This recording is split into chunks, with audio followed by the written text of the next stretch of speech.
Hi, my name's Kim and this is my colleague Alison. We're part of the community diabetes team and we deliver friendly diabetes information sessions across Gloucestershire.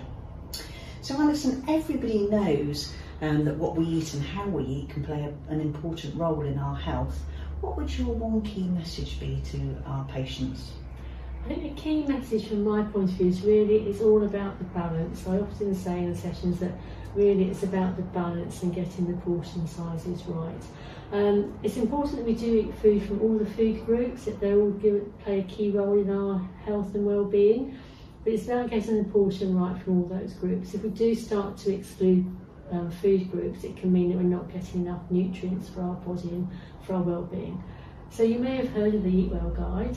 Yeah, so that's can be a really good pictorial representation of the kind of foods we should be eating on a regular basis, and it can help give you that idea of what kind of size those proportions should be in all the different food groups.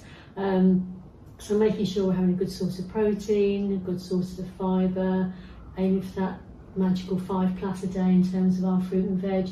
These are all really good key messages and they can really help with that overall nutrition. So that's kind of what I'd be recommending.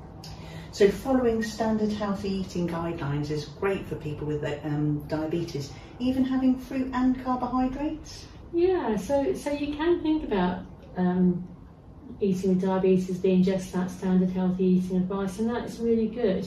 We do sometimes need to think about how much fruit we're having or how big our carbohydrate portion might be. But generally speaking, including those foods into our diet is absolutely fine. Fruit, for example, has a really good range of nutrients in it, lots of vitamins that are very important.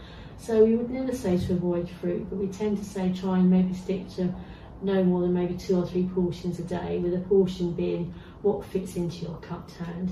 And in terms of carbohydrates, it's remembering that sweet food, sugary food, and starchy food are both carbohydrates.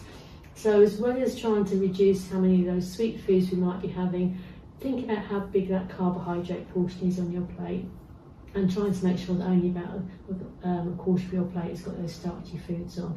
And aim for those wholemeal varieties, so your wholemeal bread, your wholemeal pasta, brown rice, whole grain cereals, they're the ones to aim for if you can, because they're going to release the glucose more slowly into your bloodstream and really help with those fullness cues. So yes, that's my kind of recommendations around getting the balance right. Brilliant, thank you. Thank you, Kim.